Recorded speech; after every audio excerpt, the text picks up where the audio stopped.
성당에 왜 다니십니까? 그럼 대부분들이 뭐라고 그러냐면 마음의 평화를 얻기 위해서 성당 다닌다고 그래요. 그렇죠? 많은 경우는 한 70%가 성당에 다니는 이유가 마음의 평화를 얻기 위해서 다닌다고 그럽니다.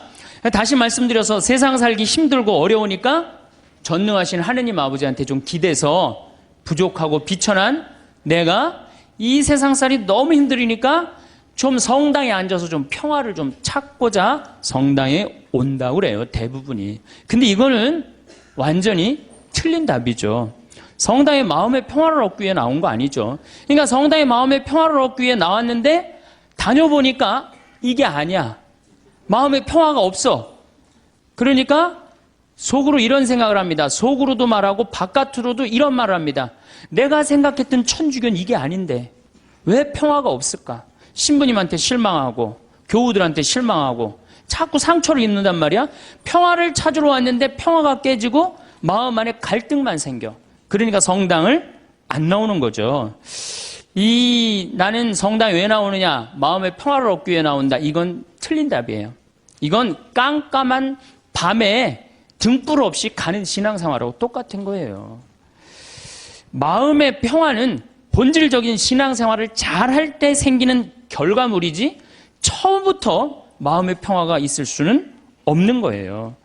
그래서 세례받자마자 1년 안에 한 50% 정도 냉담합니다. 제가 이렇게 본당 신부 10년 동안 해본 경험에 의하면은 내가 기대했던 천주교는 이게 아닌데 그리고 다 떠나가요.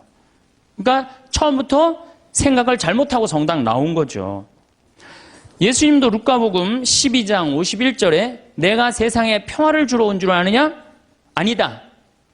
내가 너희에게 말한다. 오히려 분열을 일으키러 왔다. 49절에는 뭐라고 그러시냐면은 나는 세상에 불을 지르러 왔다. 이 불이 타올랐으면 얼마나 좋으랴. 내가 받아야 하는 세례가 있다. 그 일이 다 이루어질 때까지 내가 얼마나 짓눌 것인가 라고 말씀을 하십니다. 이 얘기는 무슨 얘기냐면은 예수님께서 받아야 될 세례, 짓눌려야 되는 건 뭐야? 십자가의 고통에 짓눌리고 난 다음에 비로소 예수님이 제자들한테 부활하시고 난 다음에 그때 평화가 너희와 함께 있기를. 그러니까 우리가 평화를 얻는 거는 처음부터 마음의 평화를 얻기 위해서 성당 나오면 안 되고 성당 나와갖고 갈등, 십자가, 고통 이런 게 다 지나고 난 다음에 그 다음에 얻어지는 게 뭐예요? 평화야. 근데 우리는 십자가, 고통, 갈등 그건 하나도 거치고 싶지 않고 처음부터 뭐만 얻고 싶어요? 평화만 얻고 싶어요. 그러니까 잘못 찾아온 거죠. 잘못 찾아온 거예요. 여러분들이 정말로 마음의 평화를 찾고 싶으면은 성당에 나오면 안 돼요. 성당에 나오면요 평화가 깨져요. 많이 깨집니다. 참아야 되고 인내해야 되고 그렇죠? 그냥 이 가정 이혼을 그냥 하고 싶은데도 어떻게 돼? 성당 나가갖고 못해갖고 얼마나 괴로워요. 이게 목에 가시처럼 걸려 있잖아. 예? 그러니까 성당 나오면은 평화가 있는 건 아니에요. 성당 나오면 예수님 말씀대로 분열, 불이 일어나지 평화가 이루어지는 것은 절대 아닙니다. 그래서 여러분들 성당에 왜 나오십니까? 마음의 평화를 얻기 위해서. 절대 그런 생각하지 마세요. 성당 열심히 다니면 다닐수록 평화는 깨진다. 내가 하나님한테 가까이 가고 싶으면 가고 싶은 만큼 내 마음의 평화는 깨지게 돼 있어요. 그러니까 여러분들 주위에서 입교시킬 때 성당 나와봐. 마음 무지하게 편하네. 성당이 얼마나 마음의 평화로운데 이렇게 선교하는 거는 절대 하면 안 돼요. 성당 나와봐. 정말로 죽을 만큼 힘들 거야. 그 세례를 다 겪고 난 다음에 예수님이 그 십자가의 고통을 겪고 난 다음에 평화가 생겼듯이 자매도 이 세상 모든 걸 버리고 하느님의 아들로 딸로 태어나는데 시간이 걸린다. 그 전까지는 평화가 없다. 그렇게 선교를 해야지. 이건 뭐 살살 꼬시는 것도 아니고 사기치는 것도 아니고 성당 나오면 평화로워. 평화롭긴 뭐가 평화로워요. 성당 나오면 안 나가던 주일도 나가야 되고 해야 되는 묵주기도도 해야 되고 얼마나 옛날에 막 승질 부르고 그랬는데 성당 다니면 참아야 되고 평화롭지 않아요. 한국 천주교 첫 번째 교리책 천주교 요리 문답 320개 항목이 있어요. 옛날부터 성당 다녔었던 분들 뭐라 그래요? 첫 1조가 사람이 무엇을 위하여 세상에 낳느뇨? 그럼 뭐라 그래? 천주를 알아? 공경하고 자기 영혼의 구원을 위하여 세상에 낳느니라. 그러니까 내가 성당 나오는 이유는 하느님을 공경하기 위해서 나오는 거예요. 내 평화를 얻기 위한 게 아니라 누구를 위해서 나오는 거야? 하느님께 경배드리기 위해서 성당 나오는 거지 내 평화를 얻기 위해서 나오는 거 아니에요. 두 번째로는 내 영혼의 구원을 얻기 위한 거예요. 아, 신부님, 이 성당 나와서 하느님한테 경배드리려면 뭐하러 나옵니까? 이거 너무 하느님 중심 아닙니까? 이렇게 생각하는 유혹에 현대인들은 많이 빠져 있어요. 그렇죠? 하느님 뭘 공경하고 경배해. 내가 일단 행복해야 되는데 이런 유혹에 빠져 있어요. 근데 사실은 우리는 지금 은총 속에서 살고 있어요. 은총 속에서. 여러분들 공기가 만들어지는데 몇 년의 세월이 걸렸을 것 같아요? 40억 년의 세월이 걸렸어요. 40억 년 동안 우리가 마실 수 있는 공기가 여건이 조성되는데 몇 년이 걸려? 40억 년이 걸린 거예요. 그 40억 년 동안 정성 들여갖고 이렇게 공기가 온 지구에 가득 차고 난 다음에 생명이 아주 이 지구에서 꿈틀거렸거든요. 그러면 이 소중한 공기를 우리가 마시면서 돈 냅니까? 안 됩니까? 공짜로 마시죠? 얼마나 감사해요. 얼마나 감사해요. 하늘에서 빈님 돈 1,000억 내면 내려줘요? 공짜로 내려주세요? 안 내려주세요? 공짜로 내려주시잖아요. 얼마나 감사해. 햇빛, 만물을 키워내는 햇빛, 요즘 가을 햇빛 참 기가 막히게 좋죠. 막 우리 그 평창의 들판에 정말로 벼들이 막 있고 있어요. 그 햇빛 공짜로 내려주세요? 안 내려주세요? 내려주시죠? 여러분들이 길 다니는데 공짜로 다니세요? 안 다니세요? 땅 밟고 지나다니는데, 아니 지금 살아가는데 절대적으로 필요한 걸 이렇게 다 받고 있는데 우리가 그 하느님께 경배드리지 않는다면은 우리가 얼마나 욕심이 많은 거예요. 우리는 정말 하느님께 경배드리고 찬양 드려야 돼. 그런데 이게 점점 인간 중심의 세상이 되다 보니까 모든 게 인간 위주야. 하느님도 나중에 누구를 위해서 있어야 돼? 인간을 위해서 있어야 되고 나를 위해서 있어야 돼. 완전히 거꾸로 돼가는 판국이 이제 발생하는 거죠.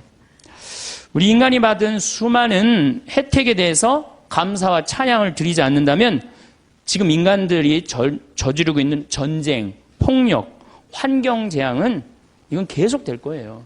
우리는 하나님께 이게 겸손한 마음, 감사하는 마음을 지닐 때 자연도 보호되는 거예요. 우리 인간이 너무 건방져갖고 자연을 막 해치고 망가뜨리고 있는 거예요. 그래도 죄의식을 못 느끼는 건 하느님을 경배하는 마음, 하느님께 감사하는 마음, 내가 지금 받은 은총이 너무 많다는 사실, 이거를 깨닫지 못하고 너무 건방지고 도도하게 사는 거예요.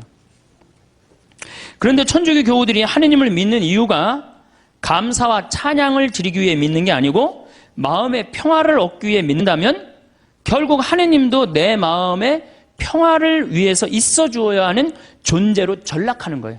그야말로 전락하는 거예요. 하느님이. 내가 하느님을 믿었는데 평화가 오기는커녕 가정에 분열이 일어나고 성당 다니는 삶이 자꾸 의무감으로 바뀌어요.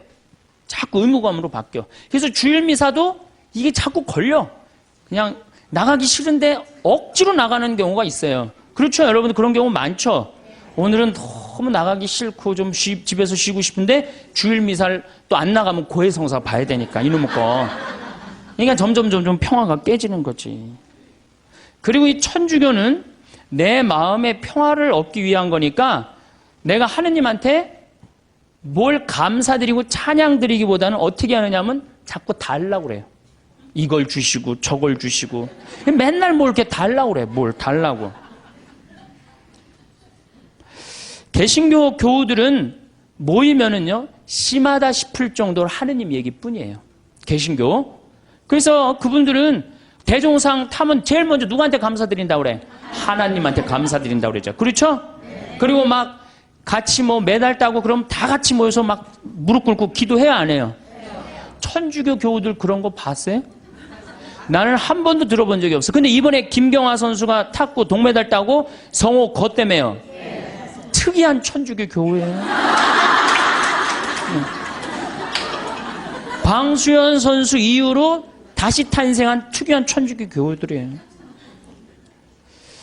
천주교회는 하느님을 믿는다면서도 하느님의 일은 뒤로 한 채 사람의 일만 더 걱정하는 경향이 굉장히 많아요. 여기 있는 분들 대부분이 하느님의 일 걱정하는 것보다 누구 일 더 걱정해요? 내 일. 여러분들 세계에서 선교사가 제일 많이 나가 있는 나라는 미국이에요. 모든 선교지에 다 나가 있어요. 그 다음에 선교사가 많이 나가 있는 나라가 어느 나라냐? 우리나라 개신교회. 세계에서 두 번째예요. 우리 근데 천주교 교우들은 나가요, 안 나가요? 내가 알기로도 한 100명 이내도 안 돼요. 지금 외방선교회하고 또 뭐 몇몇 수도회 뭐 이런 수녀님들하고 거의 없어요. 그러니까 우리는 하느님의 일은 걱정하지 않고 무슨 일 걱정해? 사람의 일을 걱정하는 거예요. 예수님이 마태오복음에 이런 얘기를 해요. 예루살렘에 올라가시면서 내가 예루살렘에 올라가면 고난을 받을 것이다. 그리고 3일 만에 살아날 것이다. 그러니까 베드로가 뭐라 그러냐? 맙소사 주님. 그런 일은 주님께 결코 일어나지 않을 것입니다. 하니까 예수님이 이런 말씀을 하세요. 사탄아, 내게서 물러가라. 너는 나에게 걸림돌이다. 너는 하느님의 일은 생각하지 않고 사람의 일만 생각하는구나. 여러분들, 하느님 믿는다면서 내가 하느님의 일을 더 많이 걱정해요? 사람의 일을 더 걱정해요? 사람이 솔직해서 좋습니다. 마음의 평화를 얻기 위해 신앙생활을 하시는 분들은 하느님의 일을 생각하기보다는 사람의 일을. 그러니까 우리 천주교 교우들은 어떨 때 보면 이게 믿는 집단인지 아니면 친목 집단인지 헷갈릴 때가 많아요. 네, 믿는 집단인지 친목 집단인지 헷갈릴 때가 많아요. 이 심지어 주일학교 애들 여름신앙학교 할 때도 보면은 아주 슬퍼요. 우리 평창에 모래내 교회가 3년 동안 왔어요. 모래내 개신교회가 3년 동안 왔는데 내가 이제 바빠갖고 전도사님을 계속 못 만났는데 3년째 내가 전도사님을 만나서 아유 우리 집에 이렇게 3년 때 오는데 어떻게 재밌으셨냐고 그랬더니 그 전도사님 하시는 말씀이 아우 우리 3일 동안 은혜 많이 받고 갑니다. 그러는 거예요. 저는 주일학교부터 여름 신앙학교 여름 캠프 20년 동안 다니면서 은혜 많이 받았다라는 생각은 한 번도 해본 적이 없어요. 우리 천주교에서 여름 캠프 갔다 오고 난 다음에 어땠니? 무지하게 재밌었어 엄마. 이렇게 말하지 엄마 은혜 많이 받고 왔어. 이렇게 말하는 애들이 있어요? 이게 출발점이 굉장히 틀린 거예요.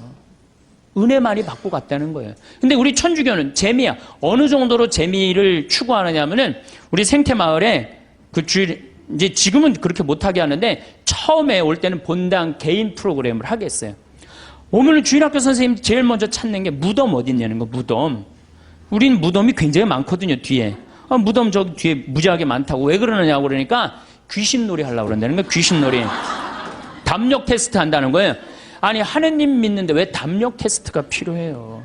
그 모래내 교회는 기도하고 찬송하고 성경 공부하고 기도하고 찬송하고 성경 공부 2박 3일 동안 그러는 거예요.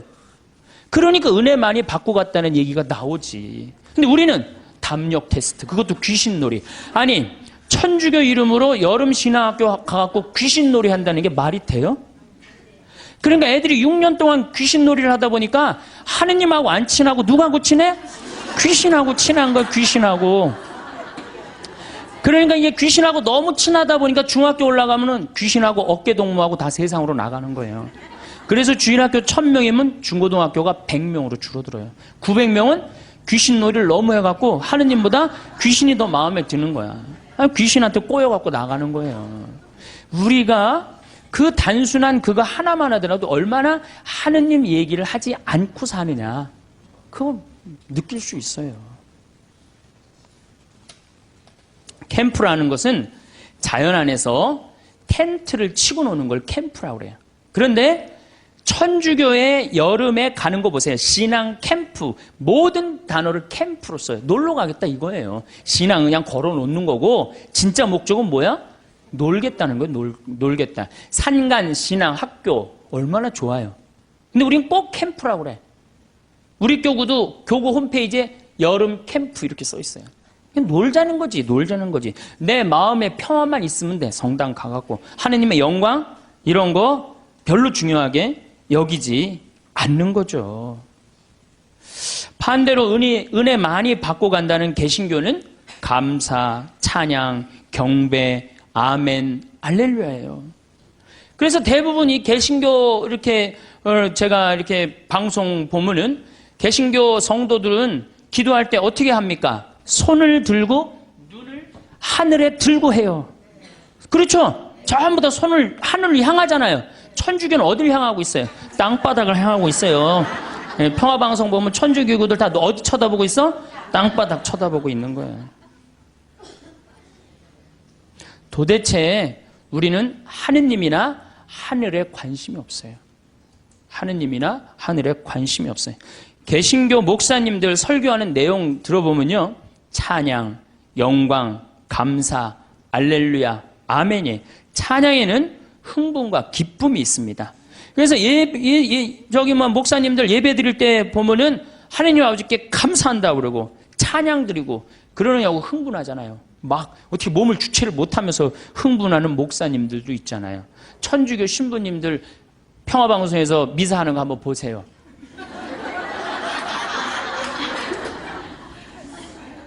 우리 천주교는 신부님부터 교우들까지 전부 우리 기본 컨셉이에요. 우리는 기쁘면 안 돼.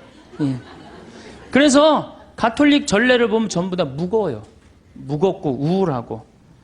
찬양보다는 회개하고 반성하는 분위기가 훨씬 커요. 그래서 우리는 사순시기, 참회의 대림시기, 봄판공, 가을판공, 십자가의 길, 양심성찰 이런 것만 해요. 그러니까 우리 분위기는 어두컴컴하고 우울한 분위기예요. 그래서 여러분들 미사가 끝나고 나서 성당문을 열고 나가면서 나 오늘 하나님께 정말로 경배 드렸어. 나 오늘 하나님께 정말 영광 드렸어. 오늘 미사 때 너무 큰 감사와 찬양, 영광 드렸어. 그런 기분 드는 미사 있어요? 1년에 매일 미사 참여하면서도 그렇게 열심히 나가면서도 나 오늘 하느님 아버지께 영광 드리고 나와서 1시간 내내 하느님 아버지인데 찬양했어. 그런 기분 드는 교우들이 거의 없어요. 거의 없죠? 그러니까 우린 찬양을 안 하는 거예요. 아니 천주교 요리문답 1조가 뭐야? 사람이 무엇을 위하여 세상에 났느냐? 하느님을 공경하고 천주를 알아 공경하고 자기 영혼의 구원을 위하여 낳느니라. 이 두 가지가 우리가 성당 다니는 결정적인 이유예요.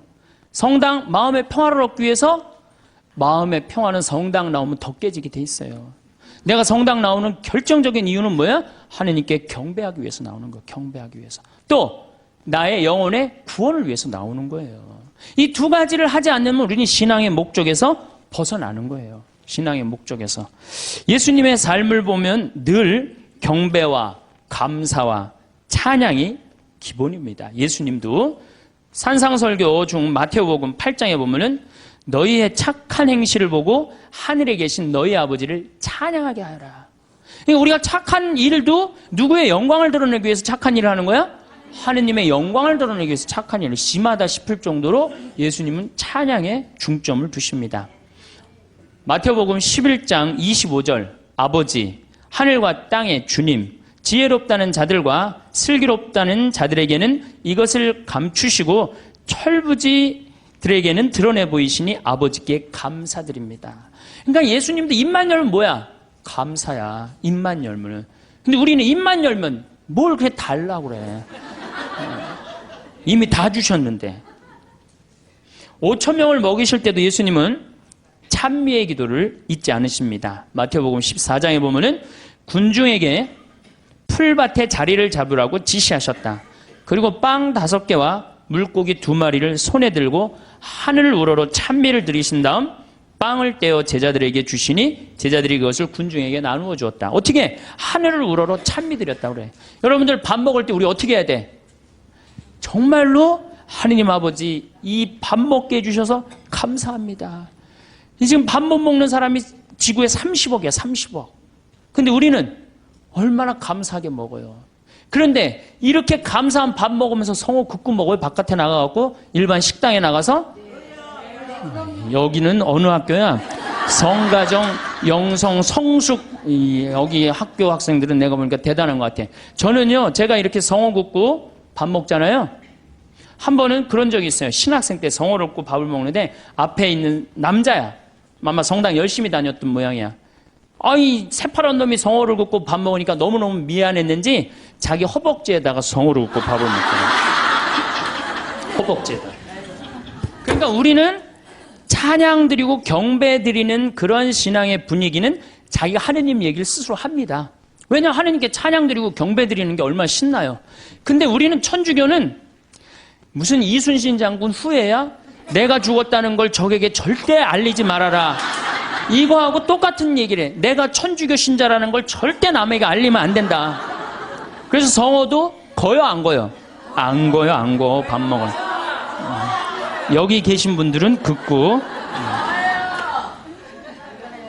그래서 여러분들 제가 또 어떤 교우가 나한테 와서 이 기가 막힌 얘기를 한 적이 있어요. 신부님 우리 부장님이요. 내가 직장 생활을 10년 동안 같이 했는데 알고 봤더니 성당 다니는 거예요. 무지하게 열심히 하셔요. 우리 부장님이. 그러니까 10년 동안 다니면서도 성당 다닌다는 얘기를 안 한 거예요. 나의 죽음을 적에게 알리지 말라. 그렇게 말한 이순신 장군처럼 어떻게 내가 성당 다니는 거를 직원이 알면 안 되는 거야. 그러면서 그 아래 직원이 한다는 얘기가 있어. 천주교 신자 뭐가 틀려도 틀리다고. 내가 아무리 열심히 해도 그 성호도 안 굽고. 그게 무슨 신앙이에요. 신앙은 드러내는 거예요. 드러내는 게 곧 선교가 되는 거고. 근데 우리는 항상 오그라들어요. 항상. 예수님은 율법서에서 가장 큰 계명이 무엇이냐고 묻는 율법 교사에게 당연히 이렇게 말씀하십니다. 내 마음을 다하고 내 목숨을 다하고 내 정신을 다하여 주 너의 하느님을 사랑해야 한다. 이것이 가장 크고 첫째가는 계명이다. 그러니까 우리가 성당 나오는 이유가 뭐냐? 마음의 평화를 얻기 위해서? 아니라는 거예요. 그럼 마음의 평화를 얻기 위해서 성당 나오는 게 아니라 뭐하러 나오는 거예요? 하느님께 경배드리기 위해서 나오는 거예요. 왜? 하느님께 받은 은혜가 너무 많으니까. 얼마나 우리가 많은 은혜를 받았어요 지금. 우리는 받은 은혜가 999가지야. 그 999가지를 정말로 감사드리고 찬양드리기도 바쁜데 못 받은 거 하나 달라고. 참, 그것도 하느님 부담스럽게 묵주기도 9일기도 해가면서 54일씩 매달려가면서 그냥 다 하려고 그러니 얼마나 정말 우리가 한심한 신앙생활을 합니까? 예수님은 죽음 바로 전에 당신 머리에 향유를 부은 여인의 행동을 칭찬하십니다.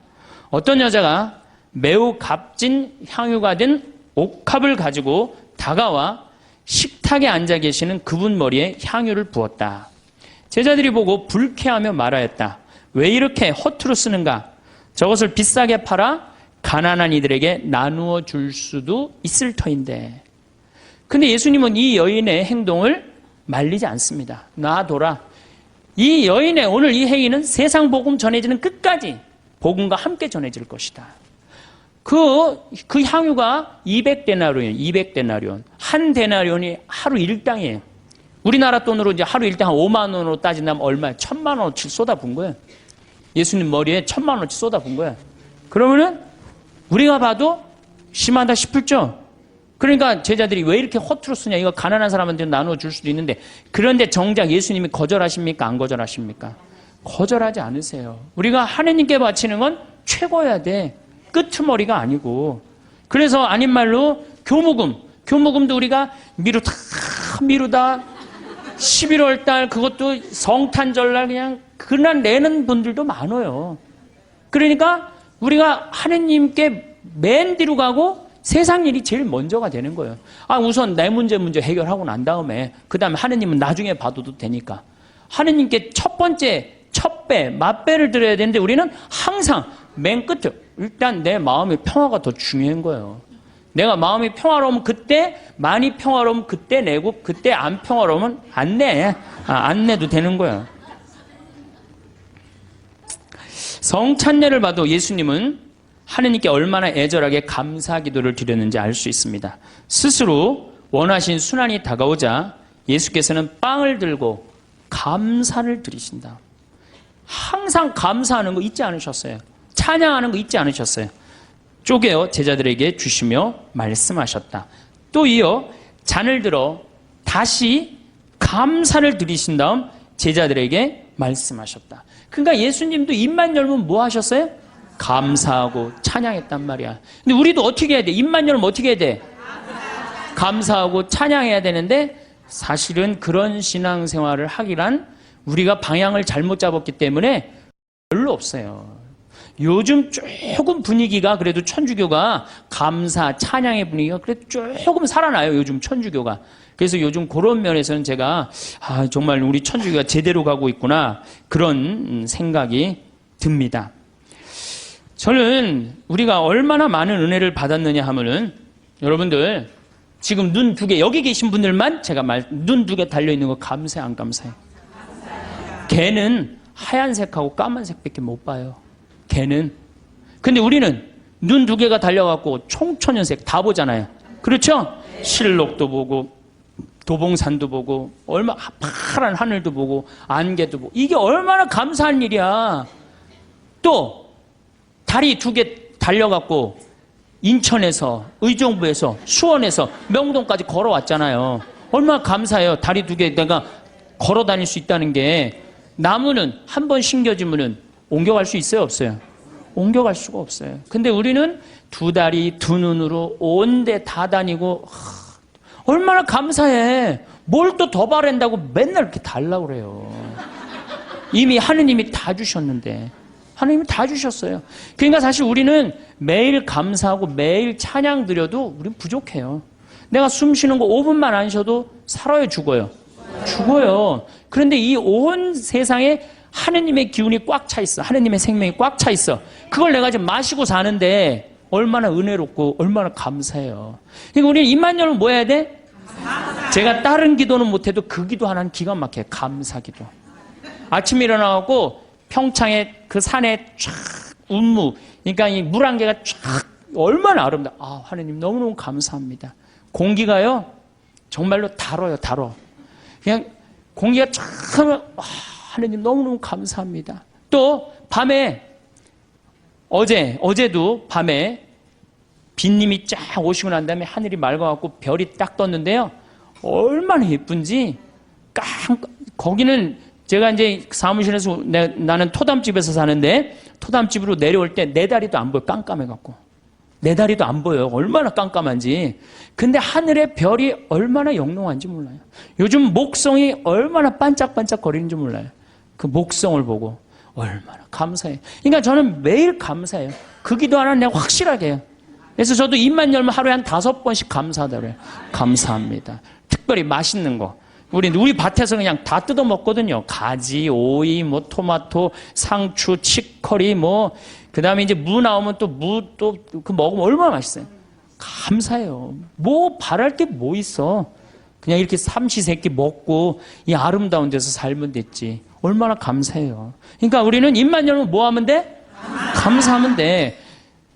필요한 건 예수님이 뭐라 그래요? 아버지께서 너희들이 필요한 거 이미 다 알고 있는데 뭘 그렇게 말이 많으냐. 분명히 얘기했는데 우리가 그렇게 말이 많아. 천주교는 뭐 이렇게 달라고 막 그래요. 그래서 심지어 어떤 교우들은 나이든 할머니들은 산에 오르다 보면은 선앙당 근처에 돌탑이 있으면 어떻게 해요? 거기다 하나 얹어놔요. 그리고 우리 손자 이번에 시험 잘 보게 해주십시오. 그래서 산에 이제 올라갔다 내려오는데 절을 지나가는데 지나가다가 부처님이 보이면 어떻게 해요? 또 왔다가 좀 찝찝하긴 하지만 내가 성당 다니니까 그래도 한번 절을 합니다. 부처님 우리 손자 이번에 시험 잘 보게 해주십시오. 성당에 왔는데 성당 마당에 성모님이 계셔. 그럼 그냥 넙죽 절하는 거지. 우리 손자 시험 잘 보게 해주십시오. 성당 안에 들어갔더니 제대에 십자고상이 있어. 거기 또 절 한 번 해요. 감실에 또 한 번 해요. 그러니까 이 할머니 마음속에는 무슨 심성이 들어있는 거예요? 그 중에 하나만 걸려라 이거야. 그 중에 하나만 걸려서 내 손자 이번에 수학 능력 평가 시험 잘 보면 된다 이거야. 그러니까 대부분의 우리 천주교 교우들이 그걸 뭐라고 하냐면 기복신앙이라고 그래. 기도해서 복을 얻는 거예요. 기복신앙. 그래서 새해 여러분들 점집에 제일 많이 가는 종교인들이 누군지 아세요? 단연 천주교 교우들이 1등이에요. 예. 성당에 쭉 다녀보니까 이게 답이 안 나와. 답이 안 와. 여기가 아닌가 봐. 그리고 어디로 가봐요? 점집에 가봐요. 점집에 가봐갖고 점집에 가면 속 시원한 얘기 해주잖아요. 3대 죽은 처녀 귀신이 달라붙하고 이 집이 안 된다. 부족 하나 써줄 테니까 벽에 넣어놔라. 그럼 마음이 편안하단 말이야. 우리는 뭐 하면 돼? 마음의 평화를 얻기만 하면 되는 거. 어딜 가든. 그래서 대한민국이 종교 천국이 되는 거예요. 대한민국에 들어왔고 실패한 종교는 하나도 없습니다. 다 성공합니다. 왜? 우리나라 국민들 심성 자체가 뭐야? 이 현세를 너무 좋아해요. 현세에서 사는 걸 너무 좋아해요. 죽어 정승보다 살아 개가 낫다고 그런 말도 우리 하죠? 그러니까 우리 현실을 너무너무 좋아하는 거예요. 그러니까 우리 이제 곧 추석이 다가오는데 참 재미난 게 있어요. 제가 이렇게 외국을 다녀보거나 여러 군데 다녀보면요. 무덤이 다 동네 한가운데 있어요. 무덤이. 그래갖고 그냥 동네에 그냥 퇴근하는 길에 꽃 하나 갖다 놓고 출근하는 길에 인사 한번 하고 그런단 말이야. 근데 우리는 그냥 얼마나 멀리 갔다가 묻어놓는지 죽는 게 그렇게 싫은 거예요. 그래갖고 그냥 무지하게 멀리 갔다가 묻어놔. 그리고 그냥 그걸 1년에 전 국민이 똑같은 날 다 보러 간다고. 아니 죽는 날은 다 틀린데 왜 보러 가는 날은 다 똑같아. 그냥 추석하고 구정만 되면 그냥 막 이게 참 그만큼 우린 죽음을 싫어하는 거예요. 살아서 복 받으면 되는 거예요. 그러니까 우리는 내세 영원한 생명, 제가 이거 4번째 시간 때 이 강의를 할 건데 영원한 생명에 대한 간절한 소망이 없어요. 이 세상에서 어떻게 하면 돼? 행복하면 돼. 내 마음의 평화를 얻으면 돼. 성당에 왜 나오십니까? 마음의 평화를 얻기 위해. 나오지 마세요. 마음의 평화는요, 예수님이 언제 공식적으로 빌어줬느냐, 부활하시고 난 다음에 제자들이 그때 예수님은 치를 것 다 치르고 그러고 난 다음에 너희에게 평화가 있기를. 여러분들도 진정한 마음의 평화는 뭐예요? 단계, 신앙의 단계, 성숙의 단계, 여기 보니까 성숙이라고 써놨는데 성숙의 단계를 다 거치고 난 다음에 어느 정도 경지에 오르고 난 다음에 그때서 흔들리지 않는 평화가 생기는 거예요. 그러니까 그 단계까지 가야지. 가기도 전에 아무것도 없으면서 평화, 그럼 평화가 옵니까? 우리의 신앙이 감사의 신앙생활이 제일 우선이라는 표현을 우리는 매일매일 하고 있어요. 미사 때마다 우리는 감사라는 말을 무지하게 씁니다. 미사 때마다. 그런데 우리가 앵무새처럼 되뇌이기만 하기 때문에 그걸 잘 몰라요. 무수한 감사송이 있지만 오늘 내가 이제 평일이 이제 감사송이 6개가 있어요. 월, 화, 수, 목, 금, 토 이렇게. 그래갖고 제가 수요일 날 오늘 평일 미사 감사송 한번 해볼게요. 주님께서 여러분과 함께 마음을 드높이 우리 주 하느님께 감사합니다. 그럼 여러분 뭐라 그래요? 마땅하고 옳은 일입니다. 그러죠? 근데 정말로 그렇게 감사한 게 마땅하고 옳은 일로 했는지 그런 생각이 많이 들어요.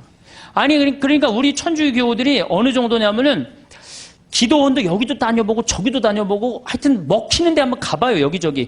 그래갖고 또 어떤 자매는 이렇게 소개하는 자매도 있어요. 그쪽 신부님한테 가봐. 그쪽 신부 용해대.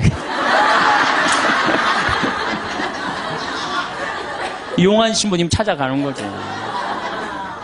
그러니까 우리가 어느 정도로, 그러니까 사실 하느님께 다가가는데 신부는 뭐예요? 그냥 중개자야, 중개자. 정말로 나는 누구를 만나면 돼? 하느님을 만나면 돼요. 근데 누가 용해다 그러고 저리 가보라 그러고 저리 가보라 그러고. 그러니까 우리 교우들이 그만큼 신앙생활을 하는데 잘못하고 있는 거죠. 잘못하고 있는 거죠. 우린 정말 하느님께 찬양드리기 위해서, 하느님께 감사드리기 위해서 여러분들 하느님 믿는 거예요. 다른 이유 하나도 없어요. 천주교 요리문답 1조가 뭐야? 사람이 무엇을 위하여 낳느냐? 천주를 알아 공경하고 자기 구원을 위하여 낳느니라. 저는 그건 맞는 얘기 같아요. 그 다음 얘기는 더 기가 막혀요. 거룩하신, 신부가 이제 혼자 하는 거야. 거룩하신 아버지, 전능하시고 영원하신 주 하느님, 언제나 어디서나 아버지께 감사함이, 언제나 어디서나 아버지께 감사함이 나오죠? 참으로 마땅하고 옳은 일이며 저희 도리요 구원의 길이옵니다. 기가 막힌 기도문을 우리가 매일 외우고 있어. 매일 마땅하고 옳은 일이라고 맨날 그래. 마땅하고 옳은 일이라고 뭐 하는 게? 감사드리는 게, 찬양 드리는 게, 그리고 그게 내 구원의 길이라고 얘기를 해요. 기가 막힌 기도문을 하면서도 이게 뭐 무슨 얘기를 하는 건지 그냥 딴 생각하고 앉아 있는 거죠. 그 시간 뭐 감사송이 오늘 뭔지 무슨 내용을 신부님이 했는지 그것도 모르는 경우도 참 많아요. 아버지께서는 사랑하시는 아드님을 통하여 인류를 창조하셨듯이 또한 인자로 인류를 구원하셨나이다. 그러므로 창조된 만물이 마땅히 주님을 섬기고요. 굉장히 중요한 얘기예요. 창조된 만물이 마땅히 주님을 섬긴다는 거예요. 우린 창조됐어요? 안 됐어요? 우린 창조됐어요. 그러니까 당연히 어떻게 해야 돼? 주님을 찬미하고 하느님을 주인으로 모시고 살아야 돼요. 그런데 제가 가만히 이렇게 생각해 보니까 하느님하고 우리하고 입장이 바뀌었어. 누가 종이냐 하면 하느님이 종이고 누가 주인이 돼? 내가 주인이야. 왜 이렇게 시키는 게 많아? 이거 해주시고 저거 해주시고. 내가 기도를 하면서 하느님의 뜻을 들어야 되는데 누가 내 뜻을 들어야 돼? 내 하느님이 내 뜻을 들어야 돼. 헌금이나 많이 하면서 또 시키면 몰라.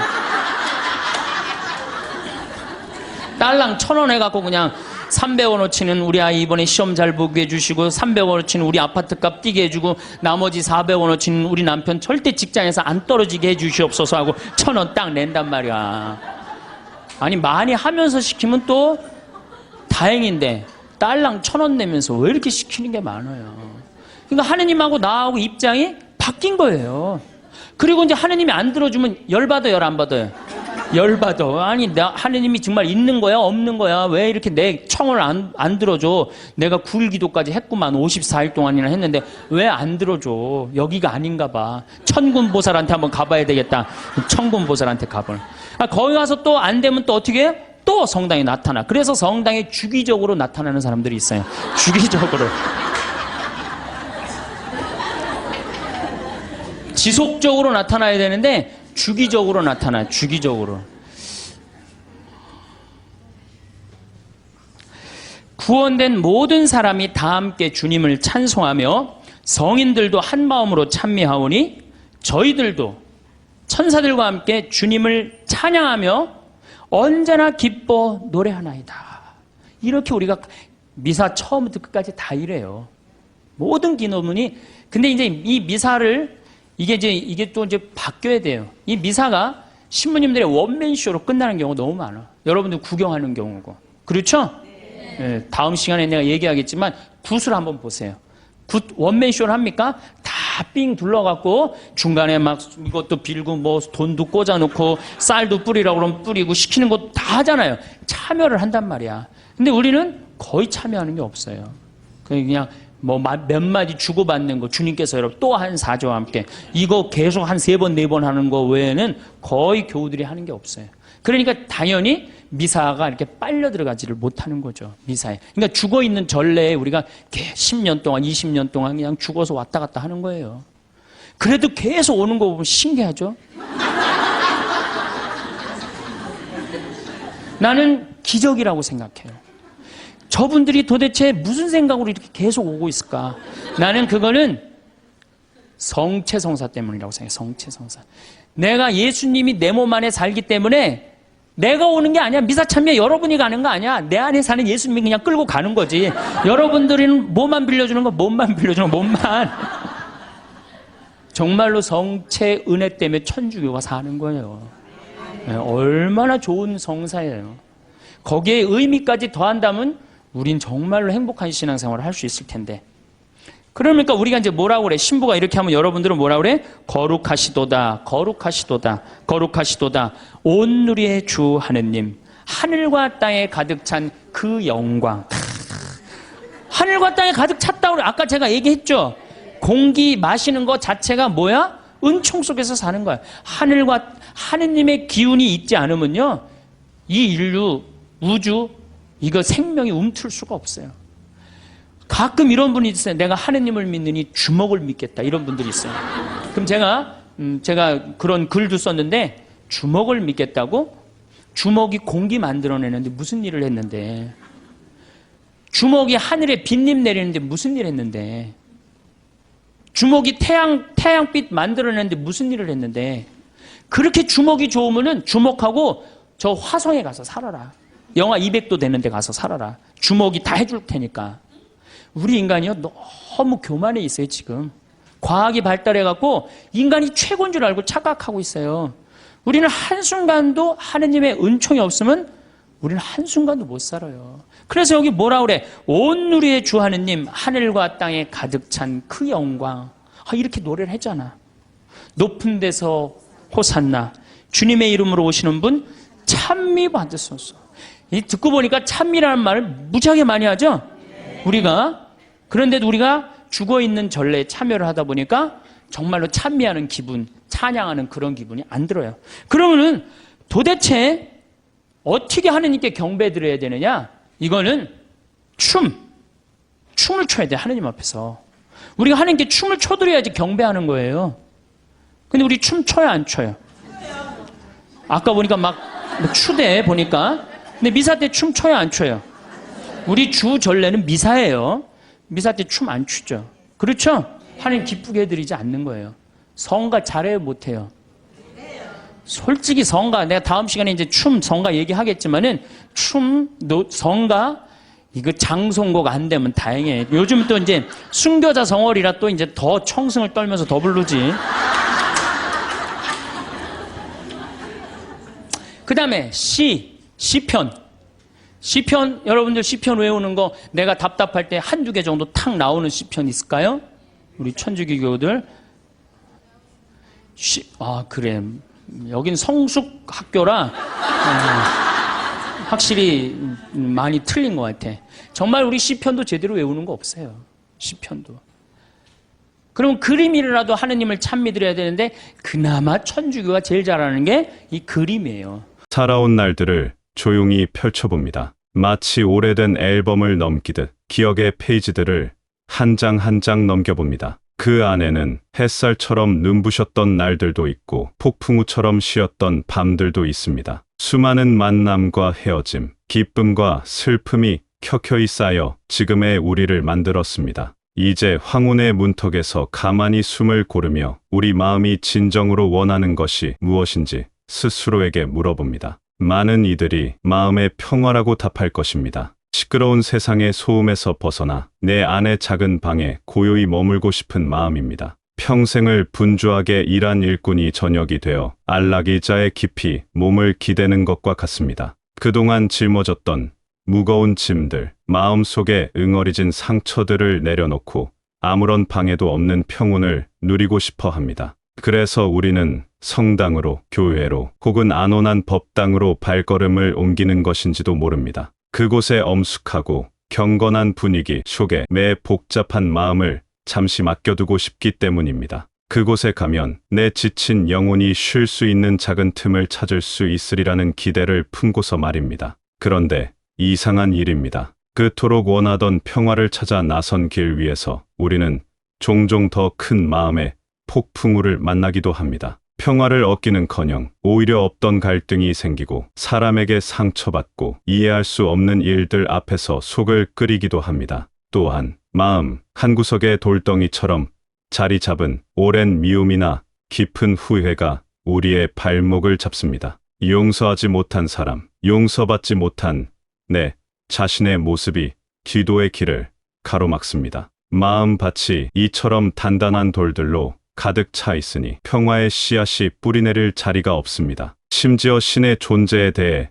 의심이 들기도 합니다. 정말 계신다면 왜 내 삶은 이리도 힘든가 하는 물음이 솟아오릅니다. 마치 시원한 샘물을 찾아 깊은 산속에 들어갔는데 길을 잃고 엉뚱한 곳에서 헤매는 것과 같습니다. 그래서 우리는 쉽게 실망하고 주저앉습니다. 이곳에도 내가 찾던 평화는 없구나 하며 쓸쓸히 발걸음을 돌리기도 합니다. 어쩌면 우리는 처음부터 가장 중요한 순서를 놓치고 있었던 것은 아닐까요? 마음의 평화라는 열매는 우리가 원한다고 해서 하루아침에 가질 수 있는 것이 아닌지도 모릅니다. 그것은 길고 긴 인내의 시간을 거친 후에야 뒤로소 얻게 되는 귀한 선물과 같습니다. 농부가 봄에 씨앗을 심고 뜨거운 여름 내내 땀 흘려 가꾸어야 가을에 풍성한 수확을 하는 것처럼 말입니다. 평화는 믿음의 시작이 아니라 정성스럽고 진실한 과정 끝에 우리를 찾아오는 마지막 손님일 수 있습니다. 그렇다면 그 기나긴 과정의 첫걸음은 무엇이 되어야 할까요? 우리는 왜 굳이 믿음의 길을 걸어가야 하는 것일까요? 그 시작은 무언가를 얻기 위해서가 아니라 이미 받은 것에 감사하기 위해서가 되어야 하지 않을까 조심스럽게 생각해 봅니다. 잠시 하던 일을 멈추고 우리 주위를 둘러봅니다. 오늘 아침 잠에서 깨어 눈을 떴습니다. 숨을 깊게 들이마시니 신선한 공기가 폐부 깊숙이 들어옵니다. 창밖에는 어제와 같은 태양이 떠올라 세상을 환하게 비춥니다. 길가의 이름 모를 들풀한 포기도 밤사이 꿋꿋하게 자라났습니다. 손주 녀석의 작은 손을 잡았을 때 전해지던 따스한 온기, 친구가 건네준 따뜻한 차 한 잔의 향기, 이 모든 것들 너무나 당연하게 우리 곁에 있어서 한 번도 이것이 얼마나 큰 선물인지 헤아려 본 적이 없는 것들입니다. 이 헤아릴 수 없이 많은 선물을 누가 우리에게 주었을까요?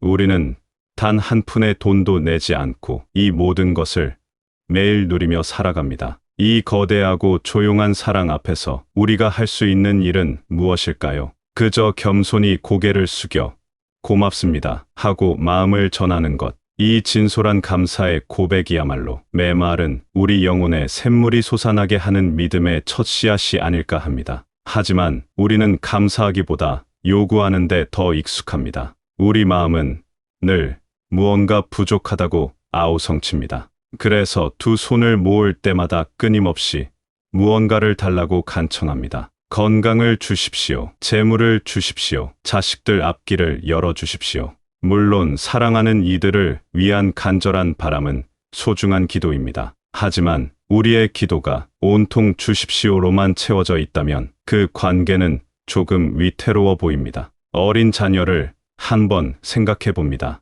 매일 부모에게 장난감을 사달라고 조르기만 하는 아이와 서툰 솜씨로 그린 그림을 부모에게 선물하며 사랑해요라고 말하는 아이가 있습니다. 어떤 아이가 부모의 마음을 더 가득 채울까요? 우리의 믿음도 이와 같습니다. 신을 나의 소원을 들어주는 거대한 해결사 정도로만 여겨서는 안 됩니다. 내가 필요할 때만 찾고 원하는 것을 들어주지 않으면 쉽게 토라지고 원망하는 어린아이의 신앙에서 이제는 벗어나야 합니다. 먼저 받은 것을 헤아리는 어른의 믿음이 필요합니다. 이미 내 손에 쥐어진 수많은 선물을 찬찬히 살펴보는 것이 먼저입니다. 그 감사의 마음이 차고 넘쳐서 저절로 찬양과 경배가 터져 나오는 것. 그것이 바로 참된 신앙의 모습일 것입니다. 이 과정은 서두른다고 되는 것이 아닙니다. 영적인 세계에는 영적인 시간이 흐릅니다. 씨앗이 땅 속에서 조용히 자신을 준비하듯 우리의 영혼도 침묵과 기다림의 시간이 필요합니다. 조급한 마음을 내려놓고 그저 꾸준히 감사의 마음을 연습하는 인내가 필요합니다. 우리가 함께 모여드리는 예배와 미사의 시간은 바로 이 넘치는 감사를 표현하는 가장 아름답고 성스러운 축제의 장입니다. 우리는 그곳에서 혼자가 아닙니다. 내 옆에 앉은 사람, 그 뒤에 앉은 사람 모두가 각자의 삶의 무게를 지고 온 순례자들입니다. 우리는 그곳에서 서로의 이야기를 나눕니다. 말로 하지 않아도 함께 부르는 성가 속에서, 함께 고개 숙인 침묵 속에서 서로의 아픔과 기쁨을 나눕니다. 한 사람의 간절한 기도는 공동체의 기도가 되고, 한 사람의 굳건한 믿음은 공동체의 빛이 됩니다. 내 믿음이 약해져 감사의 노래를 부를 힘조차 없을 때 옆 사람이 부르는 찬송가 소리가 나를 일으켜 세워줍니다. 내 기도가 막혀 더 이상 나아가지 못할 때 모두가 함께 외치는 아멘 소리가 내 기도를 하늘에 실어 올려줍니다. 모닥불 속의 장작처럼 우리는 서로의 온기로 서로를 타오르게 하는 신앙 공동체입니다. 그 성스러운 공간을 채우는 모든 것들에도 의미가 있습니다. 조용히 타오르는 촛불 하나, 창문을 통해 쏟아지는 영롱한 빗줄기, 공간을 가득 채우는 향긋한 향내, 마음을 울리는 장엄한 음악 소리. 이 모든 것은 우리의 부족한 말과 생각 너머에 있는 더 큰 존재를 우리 마음이 느낄 수 있도록 돕는 장치들입니다. 눈에 보이지 않는 세계를 향해 우리 마음의 창을 열어주는 아름다운 통로인 셈입니다. 우리보다 앞서 걸어간 위대한 성인들의 삶을 들여다보아도 그렇습니다. 그분들의 삶은 고난의 연속이었습니다. 하지만 그분들은 불평하고 원망하기보다 그 고난 속에서도 감사할 이유를 찾아냈습니다. 그리고 언제나 가장 먼저 아버지께 감사와 찬미와 영광을 돌려드렸습니다. 우리 또한 그 모습을 나침반 삼아 따라가야 합니다. 내 삶을 어둡게 만드는 불평의 언어 대신 내 삶을 환하게 밝히는 감사의 언어를 사용해야 합니다. 감사합니다. 이 말은 단순한 입버릇이 아닙니다. 이 말 속에는 나의 삶 전체를 있는 그대로 긍정하고 끌어안는 놀라운 힘이 담겨 있습니다. 감사의 마음을 훈련하는 것은 마치 우리 몸의 근육을 키우는 것과 같습니다. 처음에는 어색하고 힘들지만 매일 꾸준히 반복하다 보면 어느새 마음에도 튼튼한 감사의 근육이 생겨납니다. 아침에 눈을 뜨면 오늘 하루를 선물 받은 것에 감사하고, 밤에 잠자리에 들 때는 오늘 만난 작은 친절에 대해 감사해 보십시오. 이렇게 진정한 감사가 마음속에 뿌리내리면 우리는 더 이상 받기만 하는 존재에 머무르지 않습니다. 가슴에 채워진 따뜻한 감사는 자연스럽게 밖으로 흘러넘치게 되어 있습니다. 이웃에게 건네는 따뜻한 말 한마디로, 힘든 이의 손을 잡아주는 작은 행동으로 나타납니다. 나의 평화만을 구하던 작은 마음에서 다른 이의 평화를 함께 빌어주는 넓은 마음으로 성장하게 됩니다. 감사는 결국 사랑의 실천으로 이어지는 길입니다. 이러한 삶의 태도는 우리가 세상에 남기고 갈 가장 아름다운 유산이 될 것입니다. 우리가 자녀들에게 물려줄 것은 재산만이 아닙니다. 어떤 상황에서도 감사할 줄 아는 마음, 작은 것에서도 기쁨을 찾는 지혜, 어려움 속에서도 희망을 잃지 않는 믿음의 뒷모습이야말로 그 어떤 보물보다 값진 것입니다. 우리의 삶이 바로 그 살아있는 증거가 되는 것입니다. 그러니 이제 평화를 찾아 밖으로만 헤매지 마십시오. 먼저 내 마음 밭의 돌멩이, 그 용서하지 못한 마음부터 부드럽게 쓰다듬어 주십시오. 그리고 그 자리에 감사의 씨앗을 깊이 심고 인내와 사랑으로 물을 주십시오. 오늘 하루 너무나 당연하게 여겼던 모든 것들을 새로운 눈으로 바라보며 마음 깊이 참 고맙습니다 하고 속삭여 보십시오. 그 따뜻한 감사의 마음이 우리를 진정한 평화의 안식처로 이끌어주는 가장 다정하고 확실한 안내자가 되어줄 것입니다. 평화는 우리가 찾아 헤매는 먼 곳의 보물이 아니라 감사하는 마음 안에 이미 와 있는 고요한 미소이기 때문입니다. 그리고 지금 하루하루를 가쁘게 살아가고 있는 모든 분들께 말씀드립니다. 잠시 멈춰 서서 하늘 한번 올려다볼 여유조차 없는 치열한 오늘을 살고 계실 겁니다. 하지만 가장 지치고 힘든 순간에 아주 잠시만 멈추어 보십시오.